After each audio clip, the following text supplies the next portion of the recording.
قرآن مجید میں ہے ان اللہ لا یستحی من الحق، کہ اللہ تعالیٰ حق بات بیان کرنے سے حیا نہیں کرتے۔ حدیث میں بھی بعض ایسے مسائل کو اللہ کے رسول نے بیان کیا ہے صلی اللہ علیہ وسلم نے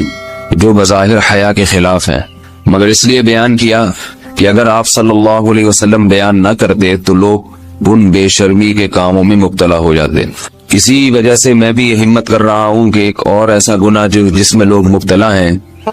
اور وہ ہے حیا کے خلاف، مگر ہے بہرحال شریعت کا مسئلہ اور لوگ اس میں گناہ میں مبتلا بھی ہیں، اس لیے بتانا ضروری ہے۔ وہ یہ ہے کہ لوگ شادی کے بعد بھی آج کی نوجوان نسل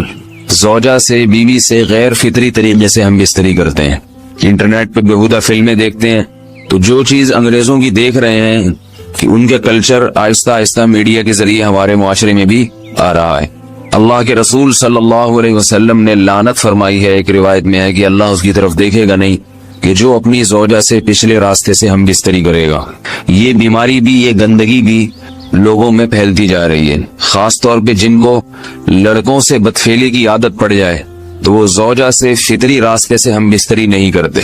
اللہ نے فرمایا کہ نساؤکم حرث لکم، یہ تمہاری زوجات ہیں، بیویاں ہیں، یہ نسل بڑھانے کے لیے ہیں، تو اسی راستے میں انسان اپنی خواہش کو پوری کر سکتا ہے جس راستے سے نسل بڑھتی ہے۔ اس کے علاوہ کسی اور راستے سے اپنی خواہش کو پورا کرنا یہ حرام ہے، گناہ کبیرہ ہے، گندگی ہے۔ ہمارے پاس کیسز آتے ہیں، ایک پاک دامن لڑکی کی شادی ہوتی ہے، لڑکا بھی بظاہر بڑا نیک، لیکن کیا ہے، لڑکا چونکہ ٹھرکی ہوتا ہے، شہوت کا درندہ ہوتا ہے، تو وہ یہ نہیں دیکھتا کہ میں اپنی بری خواہش مٹانے کے لیے میں اپنی زوجہ کو غیر فطری طریقے پر مجبور کیسے کر سکتا ہوں، تو مجبور کرتا ہے پھر اپنی بیوی کو۔ اس میں جو عورتیں زیادہ پاک دامن نہیں ہو، نیک نہ ہو، یا ان کو یہ ڈر ہو کہ طلاق ہو گئی تو ہم کہاں جائیں گے، وہ پھر اپنے شوہر کے ساتھ اسی غیر فطری طریقے پر آمادہ ہو جاتی ہیں، اور اس کا عذاب اور اس کا وبال یہ ہوتا ہے کہ کچھ دنوں میں ان کو بھی اسی کی لت پڑ جاتی ہے۔ انسان جب بھی کوئی غیر فطری راستہ اختیار کرتا ہے، آخرت کا عذاب تو بعد میں، دنیا کا عذاب یہ آتا ہے کہ پھر اس کو لذت فطرت میں آتی نہیں ہے، تو جو راستہ اللہ نے رکھے اس میں اس کو لذت نہیں آئے گی، وہ گندگی میں ہی گھسنے کی کوشش کرے گا، اس کی بھی فطرت خراب ہو جاتی ہے، اور جس کے ساتھ یہ بدفعلی کی جائے اس کی بھی فطرت خراب ہو جاتی ہے، وہ بھی پھر کسی کے قابل نہیں رہتے۔ تو اپنے جان پر رحم کرنا چاہیے۔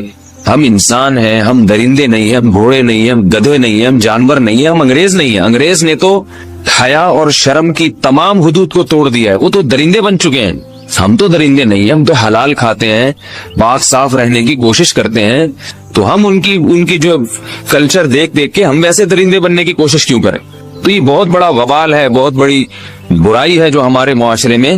آہستہ آہستہ جڑ پکڑتی جا رہی ہے۔